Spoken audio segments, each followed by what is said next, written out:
Coming up on this week's show, Becky Albertalli talks about the journey of Love Simon from book to the big screen. Welcome to the Big Gay Fiction Podcast, the show for readers and writers of gay romance fiction. If you can read it, write it, watch it, or listen to it, these two guys are going to talk about it. Now, here are your hosts, Jeff Adams and Will Knaus. Welcome to episode 127 of Jeff and Will's Big Gay Fiction Podcast. I'm Jeff from JeffAdamsWrites.com. And I'm Will from WillKnaus.com. This week's episode is brought to you in part by listeners just like you. We will have more information on how you can help support the show in just a few moments. As always, we welcome you back. We're so glad that you're here, listening or watching. We hope you had a wonderful week, had a chance to read lots of great books. I like that. I like how we've started wishing people to have good, having had good book read weeks. I do know exactly what I meant, even though that was said in the worst way possible. Indeed. Because it's really nice that as I've read more this year so far, than I have 25% of my book goal already, I think, and it's only the first. Oh, guess you're showing off, Mr. 25% of my goal. That is not how I meant it. I know. He's being mean to me, people. But it's just nice to have those moments where you just have the book, whether you're reading it or listening to it. And it's a whole different entertainment experience, I've noticed, from like watching TV or a movie or whatever. Oh, yeah. That it's just, I enjoy those moments in the morning when I'm reading or getting ready to go to bed. I enjoy it more and more all the time. Exactly. So, as you know, most likely, we are on the move this week. So we don't have a whole bunch of news to go through. Actually, we have no news this week to go through because we are setting up our new home and getting our new studio ready to go. But it doesn't mean we don't have some stuff to do on the podcast this week, which we will get to after you get through your Patreon message. Yes, guys, remember, now you can help support the show with a monthly pledge through Patreon for as little as 25 cents per episode. Your pledge helps pay for the cost of producing and distributing this show. Now, for fans who pledge at the silver and gold levels, you will have the exclusive opportunity to ask questions of our upcoming guests. And patrons also have the option of having a personalized thank you sent directly to them. Any month that our pledges cover our monthly production costs will produce a special bonus episode, especially for our patrons. Now, you can get all of the details on our Patreon page. Just go to patreon.com/biggayfictionpodcast. That is patreon.com/biggayfictionpodcast. Your favorite new YA hero has arrived with Tracker Hacker by Jeff Adams, the first book in the Codename Winger series. At 16, Theo Reese is the youngest agent for tactical operational support. His way with computers makes him invaluable. He designs new gadgets, helps agents, including his parents, in the field, and works to keep the TOS network safe. But when a hacker breaches the system TOS uses to track agents, Theo is put to the test like never before. Thrust from behind the safety of his desk, Theo must go into the field to put a stop to the hack. He's scared, but resolved because one of the missing agents is his father. And just to make it more interesting, he has to keep everything a secret from his boyfriend and teammates. Can Theo get the job done, save his dad, and make things good with his boyfriend? Find out in Tracker Hacker by Jeff Adams, available in ebook and paperback from Harmony Ink Press, Amazon.com, and other online retailers. So while we were preparing for our big move, you actually listened to a new book from a brand new to you author. Yes, I read Amelia Faulkner's Jack of Thorns, which is narrated by Joel Leslie. And this book came to us, I think, because of Joel. Another one that Joel recommended. And when Joel recommends, I tend to leap on that bandwagon pretty quickly because he's not steered me wrong. And he did not here either. Not only is Amelia a new author to me, but I believe this is my first book in that magical realism sort of genre. Tell us more. Well, okay. So in this book, it's set in San Diego, a pretty modern day version of San Diego. So I don't think that this book would classify as urban fantasy per se, but it definitely does have some magical stuff going on in it. We've got Lawrence, who's a florist, a drug addict, because, you might go a little crazy if you have psychic powers and need a little relief. Oh, I thought you were going to say because he was a florist. No. Sorry. No, I'm sorry. Continue. He could see the past, of course, and also the future, which can occasionally throw him for a loop. He has seen things are coming to pass that he has seen visions of, and it's freaking him out a little bit. But he also hasn't fully developed his powers, so he gets these things in flashes and in dreams and stuff, and doesn't really know how to deal with that. But he does know he needs to get his life in order, because there are so many more things he could be doing. He's great at growing flowers, which is part of his power, it seems. But he's living at home, living with his mom. His mom keeps trying to patch him back together and get him through rehab and all of that. But in an effort to get his life in order, he ends up and accidentally summons Jack, who is a god of fertility, who's kind of willing to help out for a price. And that price is occasionally more than Lawrence really wants to pay. Now, on the other side of things, there's Quentin, who is some sort of royalty, might be a duke a little. There are pieces of his past around this being a duke and being a little bit of royalty that he keeps really tucked away and hidden. He's really on the run from his family and his life and the paparazzi and everything else. He just kind of wants to live his life and be left alone, really. He's also a telekinetic who really does not understand how to use his powers at all. Kind of doesn't even know that he has them a little bit, because he tends to black out when he's telekinetic. But he can also do a lot of damage when he's kind of going off on it, because it's when he gets angry, or if he's got a real hang up about sex, and so being approached that way can cause a problem. So these two are really messed up in some very individual ways. And they end up and have a random encounter, and then keep running into each other, and they keep getting pulled more and more into each other's orbit.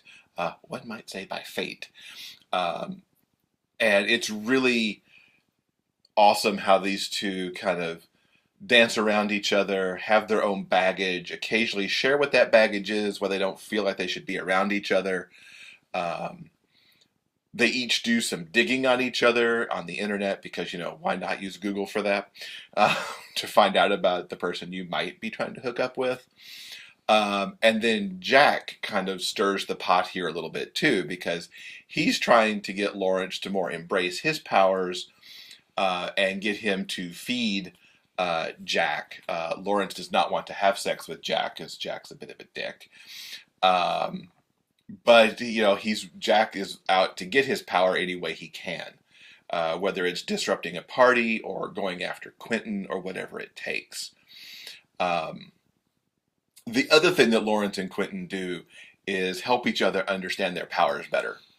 Lawrence sees the telekinesis in action and hears about it in another instance, and tries to help him hone his powers, while Quentin also tries to help Lawrence a little bit. And as they start to realize the threat that Jack is, they try to come together to team up to destroy Jack, because they realize that Jack is really making a play to pretty much enslave all of San Diego in his need to be fed. He wants to be fed, and that's his thing. There are aspects of this, for better or worse, that make me think of Little Shop of Horrors, because of some of the plant elements that play into this a little bit. And there's more than once that Feed Me Seymour kind of goes through my head with some of the way that Jack is here. I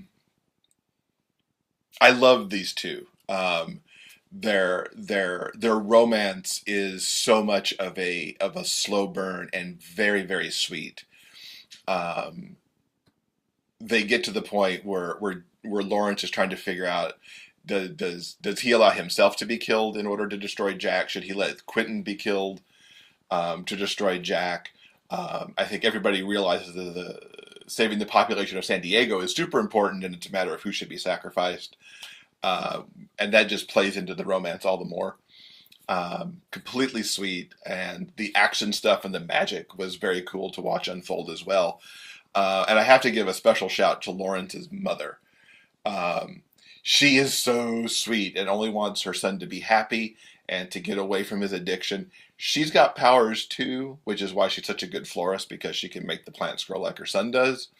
She also sees time a little bit, but she's very coy about what she sees to not influence Lawrence too much. So yeah, I loved so much about this book, and it is part of a series, so I'm interested to see where the series will go as well, and what other characters start to play into it. So yeah, Jack of Thorns by Amelia Faulkner, and narrated by Joel. And of course, Joel, I always say Joel does a great job, and he does. There's a lot of characters that are in play here. Some have accents, some don't. But of course, he makes all those easy to follow, and he always hits the right emotional chords along the way. So yeah, Jack of Thorns. We've also started watching a new series. It's our first foray into the YouTube Red original series category, and it is Step Up High Water, which is a spin-off, of course, of the very popular Step Up film series. This focuses on a arts high school in Atlanta. We meet two characters who are originally living in Ohio, and whose mom is taken away because she's been doing drugs again. And they are shipped off to Atlanta to their uncle. They're both dancers, and they both really want an arts education. And mom's imprisonment kind of derailed their plans for what I think is their senior year of high school, although that wasn't made completely clear, at least to me. They end up going to a very rough Atlanta high school initially, and then find out about Highwater, which is essentially was founded by a rap mogul, and turned into this essentially fame high school. And as we get in there, they are going through their process of trying to get into the school. And it's very much, I would say, an update of Fame in a lot of ways with the arts high school. And I've kind of fallen for this. We've watched 3 episodes so far, and we're about to have to go down the rabbit hole of actually doing the free trial of Red to kind of get more into it. What's your take, and how would you like to add to my description? Because you're always better at the descriptors than I am. I actually really like the show. I think it is very well done. They've assembled a really exceptional young cast. They're all really amazing, and of course, they're phenomenal dancers.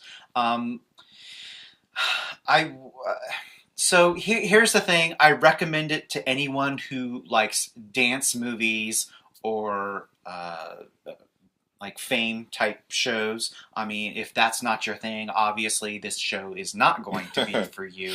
I think it is. It plays to the tropes of this particular genre very, very well. Like you said, It's a lot like Fame. Yes, they do dance in the cafeteria. There's all sorts of they're working hard and they're sweating in the all that sort of stuff. So it's got all the familiar things that you know and love about like the dance movie or education kind of entertainment. So it's got that going for it, but with a fresh modern take. So I really like this a lot. I think it sort of goes back to the roots of Step Up, in that it's about young, talented kids trying to make it in an educational environment. As the Step Up movies sort of progressed, they got away from that and got a little more outlandish and outrageous. So this is sort of back to the roots of what made the movies so very enjoyable. And I like it a lot. Yeah, I do too. And there's a lot of talent behind it. Channing Tatum and Jenna Dawn Tatum are both executive producers on the show. And of course, Channing was in the original Step Up film. Adam Shankman, who is also very attached to the Step Up franchise, as a producer and actually directed the first episode. Debbie Allen's directed one of the episodes that we've seen. Neo is in it as the rap mogul who has founded the school. Naya Rivera from Glee is essentially, I think, playing Santana as a grown-up who got her shit together. Kind of. A little bit, yeah. I really like her in this series. Santana was always one of my favorites on Glee. And in episode 2, I think she actually sings just a little bit. She's not really there in that role because she's the kind of principal headmaster of the school, essentially. Mm-hmm.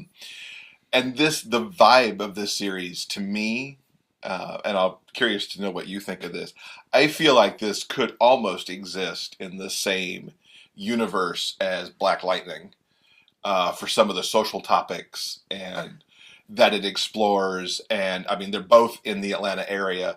And I could just... The crossover could be interesting, which, of course, will never happen. But, and it also, I mean, kind of revolves in the same kind of sphere as Empire and Star, and some of those series as well. And the archetypes, as you mentioned, I like the primary trio of characters. I particularly like Patrice Jones, who plays Tall, who is he's the brother in the brother-sister duo. He dances amazingly. They've kind of revealed over the course of these first 3 episodes how good of a dancer he is. His audition at Blackwater, or at Highwater rather, was just incredible. But he's also got this cute little puppy dog, adorable thing going on that is just, it melts my heart when he's on screen, especially if he's going through some hard times and isn't being treated well. So yeah, I'm really interested to see how this keeps going. It's 11 episodes on YouTube Red. The first 4 are available for free currently, at least as we're recording, and then you have to be a Red member for that. And I know we're definitely going to take that free month trial to finish off the series for sure. So check it out. Step Up Highwater on YouTube Red. Want to hang out with us between shows? Check us out on Facebook. You never know what we might post. News about book sales, bonus video content, and maybe even a live broadcast or 2. Like us today at facebook.com/biggayfictionpodcast and see what we get up to next. So this week is the week at the movies I have been looking so forward to. And even though we're moving this week, you can be assured that at some point over the weekend, I will be in the theater seeing Love, Simon. Simon versus the Homo Sapiens Agenda is one of my all-time favorite books ever. And I was super excited when I reached out to Becky Albertalli to ask if she would come on the show. I actually interviewed Becky back in 2015 for a show I was doing called YA Yay, which was on Blog Talk Radio, along with W.T. Prater. We interviewed her just a couple months after Simon versus the Homo Sapiens Agenda came out in hardback. And it was a great interview, and I just happened to reach out to say, hey, would you like to come on over here? And she's like, sure, let's do that. We've actually been sitting on this interview since December, because we talked to her really early, before all the movie hype kind of spiraled up for her. She'd already seen the movie, and we do talk about that in the show, what it was like for her to actually sit down and see a final cut of the film. I'm so happy with this interview. It just makes me ridiculously happy to have talked to her about this. So this is actually in 2 parts. This first part is all about the movie. And then we'll come back next week with some more good stuff as well. So shall we just dive right in? Yes, let's. I'm beyond excited today to welcome Becky Albertalli to the podcast. Becky is the winner of the William C. Morris Debut Award from the American Library Association for her 2015 novel Simon versus the Homo Sapiens Agenda, which was also longlisted for the National Book Award. She's a former clinical psychologist who specialized in working with children and teens, and currently lives with her family in Atlanta. The big screen version of Simon arrives in theaters on March 16th under the title Love, Simon. Welcome, Becky. Hi, thanks for having me. Absolutely. Thanks for being on the show. You and I last talked in June of 2015. About the time it was about 2 months that Simon had been out at that point as a hardback. What a 2.5 years you've had. It has been a busy couple of years. It's been kind of a whirlwind. And congratulations on the success, because it's really incredible to see, especially where Simon is now on the cusp of being a big screen motion picture. And obviously we'll be talking about that a little bit more. But to kind of go back in time for listeners who haven't heard me multiple times on the show talk about what an awesome book Simon versus the Homo Sapien Agenda is, tell us what that book's about and what its inspiration was to make it your debut novel. Yeah, well, okay, so Simon versus the Homo Sapiens Agenda is a book. I like to describe it as a book about two boys falling in love over email. And I can give a little bit longer of it. I can speak to it in a little bit more detail. It's about a boy named Simon who is growing up in a very thinly veiled version of the suburb where I grew up. So it's like right outside Atlanta. And he's 16 years old at the start of the book, turns 17, and he is gay, but he is pretty comfortable with that, but he hasn't come out yet, and he has his reasons that he hasn't come out yet. And at the start of the book, there's this kid who is like an acquaintance of Simon's at school. He's like, a theater kid with Simon. And this kid, Martin Addison, stumbles upon some of the emails that Simon has been sending to this kind of anonymous pen pal, the boy he is falling in love with over email. So this acquaintance discovers these emails, decides he's going to basically blackmail Simon and, kind of holds these emails over Simon's head because he wants something from Simon. And so basically the book is about Simon kind of negotiating that situation. But, really, I think the heart of the story is A, kind of this email relationship that's developing, and B, just Simon dealing with this idea that he is growing up and changing, and he is different than he used to be. Just like teenagers kind of go through that, I think, or I know I did. This feeling that you have changed internally in certain ways, and then all of a sudden you kind of have to announce that. And for Simon, there's a very specific element of that, which is, kind of related to coming out. And that's something that is very specific to him being gay. And then there's also kind of this element of, there are all these little details about me that have changed too. And my family has this expectation that I will be the same as I've always been, like kid Simon, and I'm like kind of different, and I don't know how to be the Simon that they know and be the Simon that that I am in this exact moment in time, which is a little different. And that's such I think, a universal story, whether you're coming out as gay or figuring out maybe what you want to be when you grow up, or if you're going against what the expectations of your parents were in that regard, or. Yeah, I think so. I think, and kind of the piece where I always try to be pretty careful is there is something universal about it, and there's definitely Simon's story is so personal for me, and kind of some of that struggle is very much me as a teen. But there's also, I do want to be careful always not to step on the toes of kind of this specific community that Simon's a part of, just as a gay teen boy, and kind of what it means to come out within the context of that community, which is something that I did not have to do, and something that, I don't know. I guess what I'm trying to say is it's like a combination of a very specific experience that has some components to it that feel more universal. But it's not entirely universal, and I always want to respect, and appreciate kind of what this means specifically for Simon in this moment as a gay boy coming out. Mm-hmm. Absolutely, and having read the book, I think you definitely handled that pretty well. And I would imagine that the feedback in these couple of years have proven that case as well. Oh, thank you so much.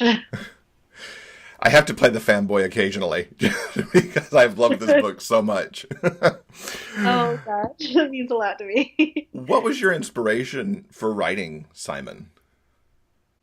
I think, I've thought a lot about this question over the last couple of years since I wrote the book in 2013, and I think my answer has evolved quite a bit. Because I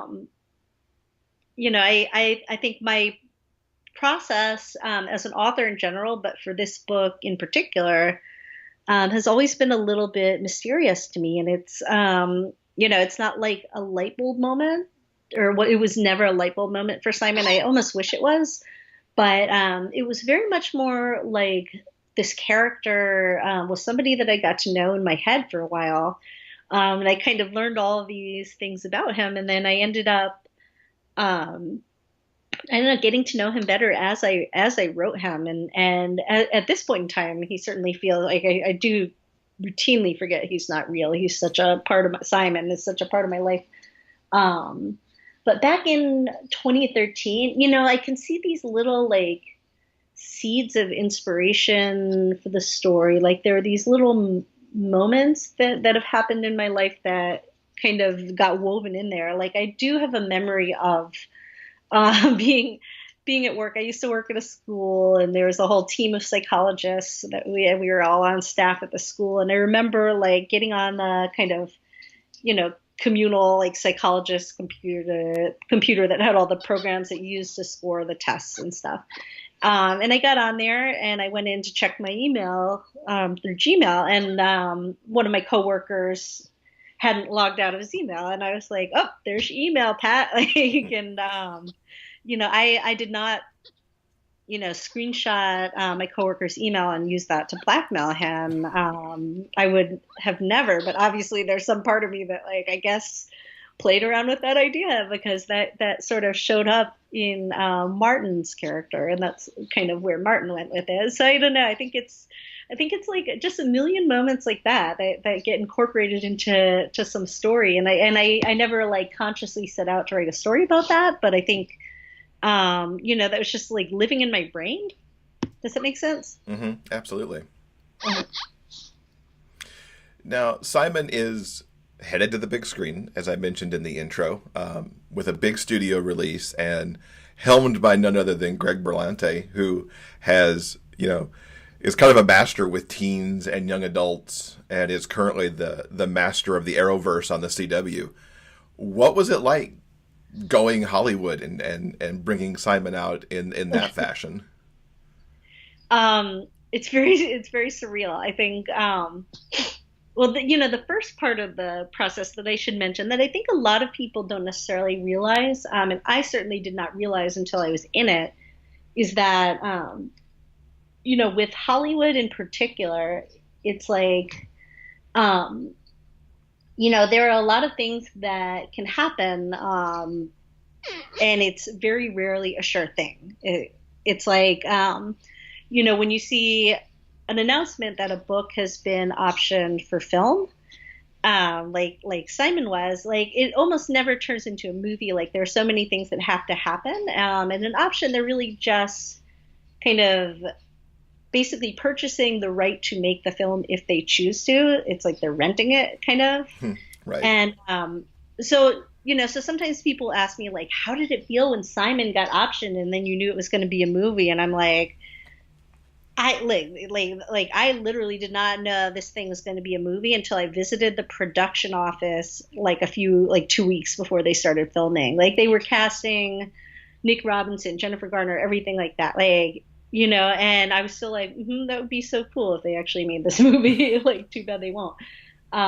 Because it's just, I don't know, it felt like such an unlikely thing, and it still is very surreal. And there's a part of me that's still like, I'm like, I think there's going to be a movie. And I mean, I'm like pretty sure there is now that the trailer's out and stuff. On one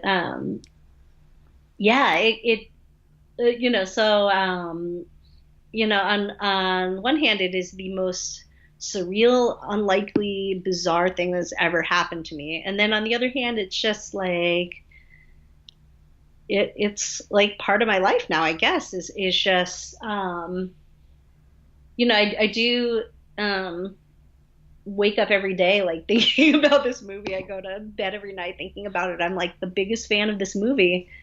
And sometimes I almost forget that this is like I'm not just like a super fan who's like, very active in the Love Simon fandom. I'm like kind of one of the creators of it. And that is what really trips me up. I cannot believe that, Mm-hmm. I remember when we talked for the 2015 interview that I had listened to the audiobook of Simon at the time because it had come out, and we had talked about just how it was as an author to hear your words as an audiobook. Which is still very surreal. And now you've seen this movie. I know. What was it like seeing it for the first time? Oh my God. I mean, were you an author going, that's my work and I like what they've done with it, or ooh, why'd they do that, or however that goes through your head, or were you sitting there just as the fangirl going, this is a great movie? Oh, 100% fangirl. It was like, well, so when I saw the movie for the first time, I had the experience. I got really lucky. I mean, in a million ways, I've been very lucky with this whole Simon thing. But one of the ways that I was lucky is that they filmed it in my hometown. A lot of movies happen to film in Atlanta, and I happen to live in Atlanta, and this movie is set in Atlanta, and just, it all came together. It was filmed in Atlanta, and I got to see about half of it being filmed. So when I saw the movie, there were parts that I had kind of, either watched from the playback area kind of on set, or I had actually watched the actors like, acting that out as it appeared in the movie. And I almost like thought I'd be prepared for it. But when I sat down and saw the movie, it was, I was totally swept away. There was like no part of me that's like, oh, that's different from the book or whatever. And I really hope audiences will approach the movie as something different from the book. It's actually quite faithful to the book. If you, as long as you're not going in expecting it to be line by line, in which case, you probably will be more satisfied by, the audiobook, which does have all the lines, but and is also like many, many hours. But if you're open to kind of a different interpretation of the story, it's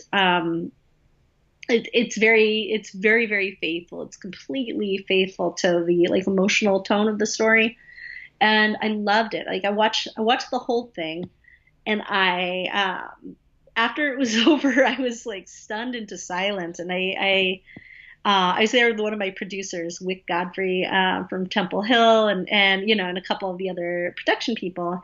And I think Wick was like nervous about how quiet I was, because it was like I was speechless. I didn't even know what to say. I was head over heels. And then as soon as I was there with my husband. As soon as we got in the car and shut the door, I like burst into hysterical sobbing tears, like.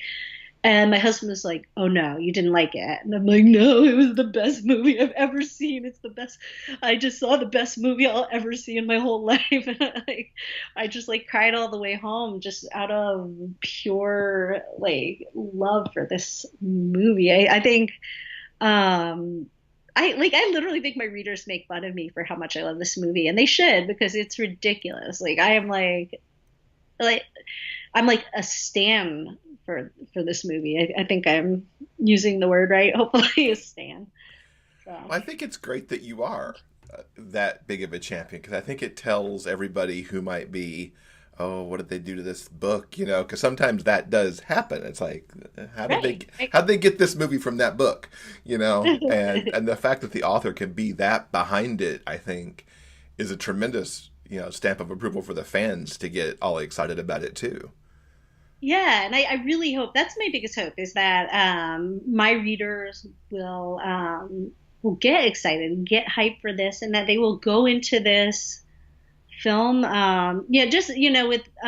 an open mind too, because it is not. And Angie Thomas, who wrote The Hate U Give, she's talked about this a lot too, and she and I text about this all the time. But I think one of the things that readers need to know is that the film is not going to be just like the book. And Angie's got the best way of saying it. She calls it the fraternal twin of the book, which I think is genius.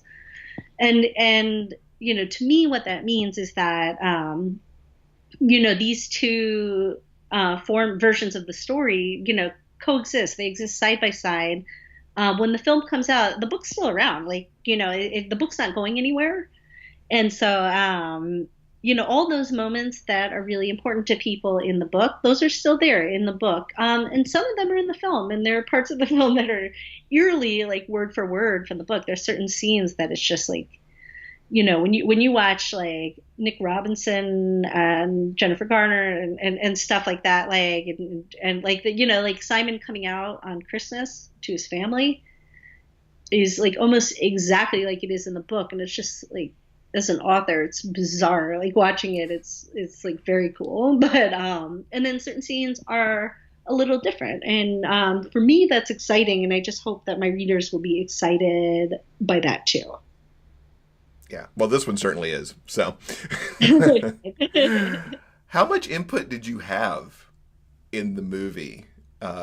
Or was it just, here's the book, please write your script and have a nice day? Or did you get to have more? I think, I'm not a formal producer on the movie. So technically, I do think like technically my team could have like taken the book and run with it.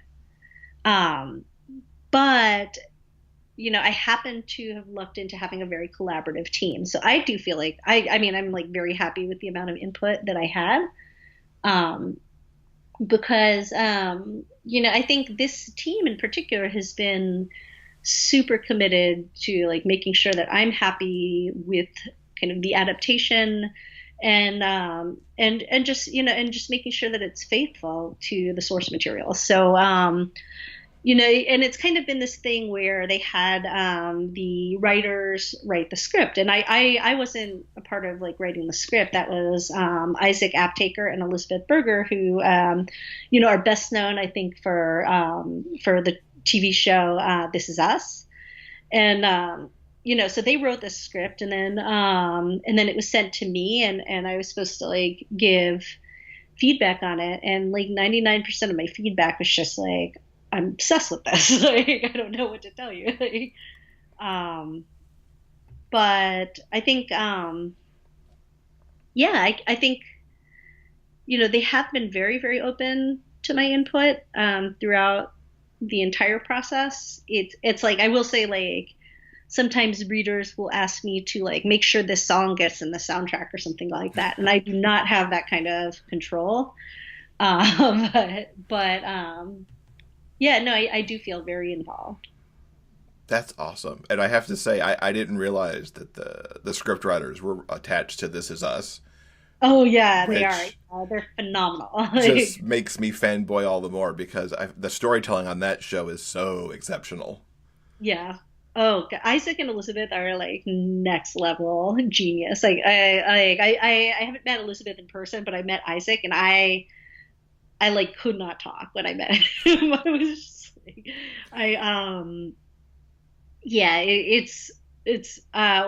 I can't wait for people to see this movie, because I've read the whole script, and I've seen the movie.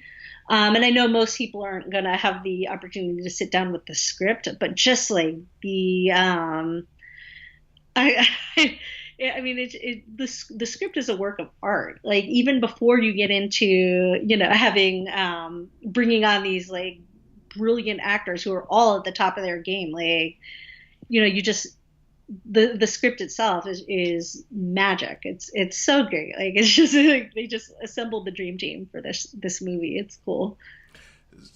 Without going into spoilers, because we don't want to do that for anybody, did the script writing team bring some nuances to the script that now you go back and say, oh, that would have been great in the book? Oh my God, yes, they did. And like, it's there are so many moments like that, and it's funny. I've heard that from a couple of other authors whose books have been adapted, and they're just like, I wish I had written that one. One scene actually particularly comes to mind, and this was really interesting because this was neither in the book nor was it in the first draft of the script. And the person who thought to add this particular moment into the movie was Jennifer Garner, who plays the mom. So Jennifer Garner, apparently she read the script and she was like, I think there should be this scene between the mom and Simon. I want to see this resolution of kind of their arc. And so Isaac and Elizabeth, the screenwriters, took that note, and what they came up with is this extra scene that's in the movie. And this is one of many scenes that is I wish I'd put in the book, but there's this one in particular between Nick Robinson and Jennifer Garner, Simon and his mom. It is the ultimate tearjerker, most beautiful moment between them, and it's just I get choked up just thinking about it. We were all crying at every take when we watched this being filmed, and so I love that, and I love that it was Jennifer Garner of all people who Sure. it, because it's just, this is such a team effort, this movie. It's just so many people have made this movie what it is. It's really special. That's awesome. You gave me goosebumps. Just, I have no idea what the scene is, and I'm like, oh my God, need to see this right now. You're definitely gonna cry. How did the title come to change? I mean, in some ways it makes a lot of sense because Simon versus the Homo Sapiens Agenda is a bit of a mouthful. It is. Yeah, it's I think pretty early on they kind of warned me. They're like, hey, I think they're going to change the title. And at first I was like, what?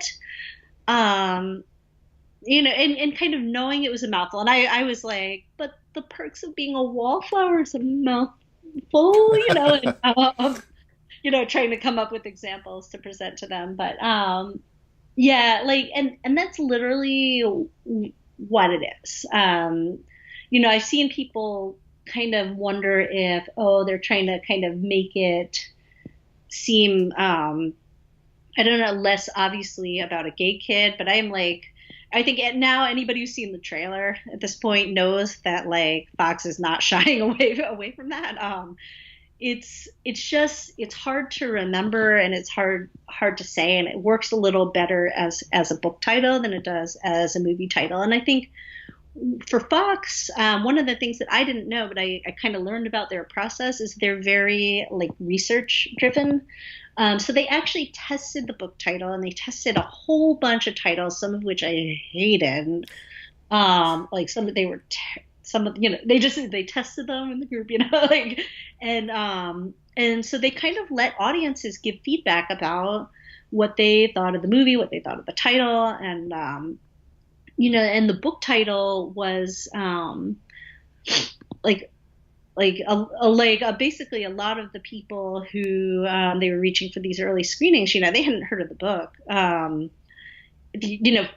For this movie, what Fox's goal is to reach a much bigger audience than I ever have with the book. So most of the audience in theory will not have heard of the book. Mm-hmm. So the title didn't have that meaning for them, and they were just I don't get it. Fox tried out Simon versus, just that as the title, and then people were like, Simon versus what? And, so there were all these different titles, but yeah. So they kind of, where they landed on Love, Simon, I think I'm almost positive that I am the one who put that on a list and suggested it as a title that I thought, if we can't use the book title, here's one that I would like. And I think this was one of mine. I do think that. And I personally really love it. And I'm really happy with it. Mm-hmm. It comes directly from the book. You can open up the hardcover and take a picture of Love, Simon in the book. Mm-hmm. I love that it is just very unabashedly a love story title.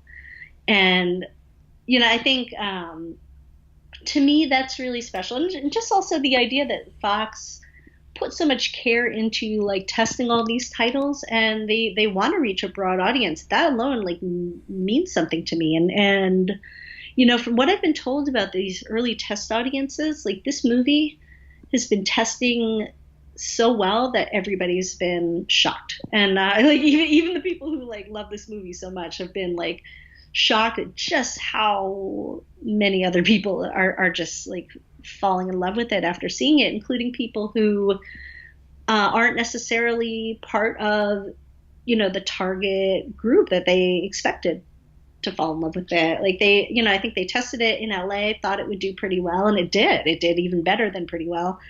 And then they tested it in like Kansas City, and they weren't sure how it would do, and it did even better than LA. Like people, like including like kind of like these like red state people, you know, who had filled out on their surveys and stuff, things like, you know, I never thought I would be so invested in a love story between two boys, but apparently I am. And so with that in mind, you know, Fox was like, okay, like we've got to make sure that this movie goes mainstream, and that I can appreciate, and that's what changing the title was all about, in my opinion. Wow. And yet they've managed to, for those of us who have long been invested with the book, there are things in the marketing campaign that tie back to the book so well, like the use of the red and yes, the font, even in some cases, and those kind of things. Oh, I know. Yeah, and that was a surprise to me. I did not realize that. Yeah, the poster is so similar to the book cover, and it's you know I almost like that's exactly how I pictured the poster, like in my dreams. I can't believe that's actually pretty much like how it turned out. And then just also whoever's running their social media, I don't know who that is. I don't know who in Fox is running their like Love Simon movie social media.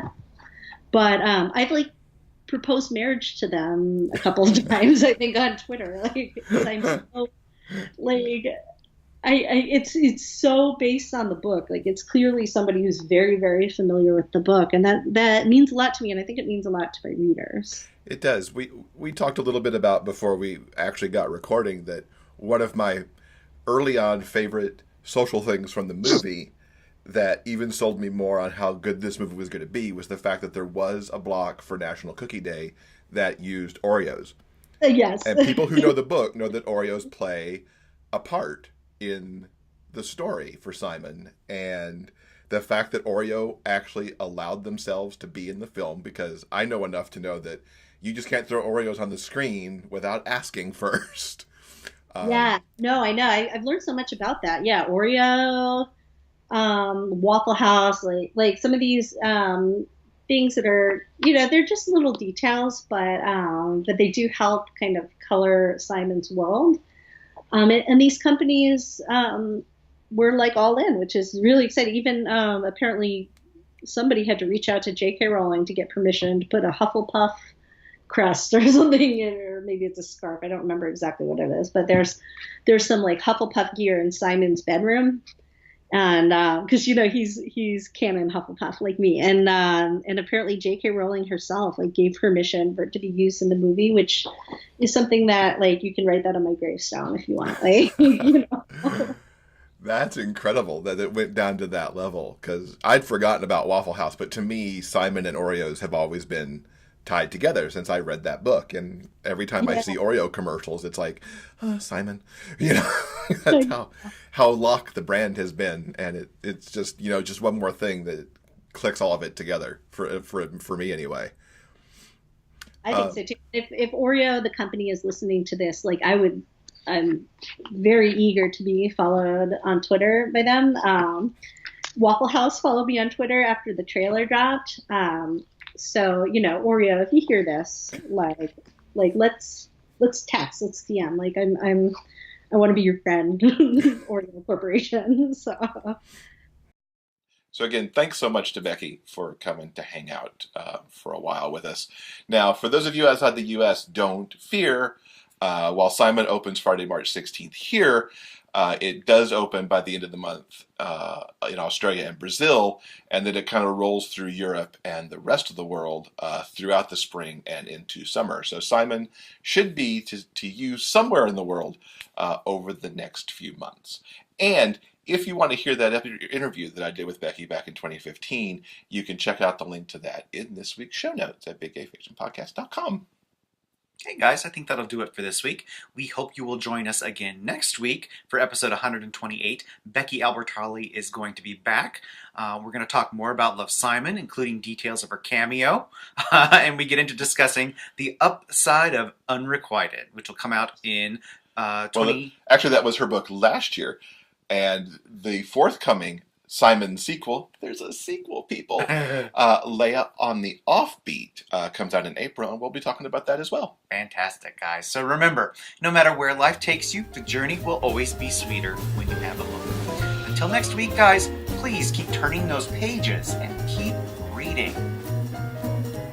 For detailed show notes and the complete episode backlist, go to biggayfictionpodcast.com. New episodes are available every Monday on all major podcast distributors and YouTube. Thanks for listening. We'll see you next week.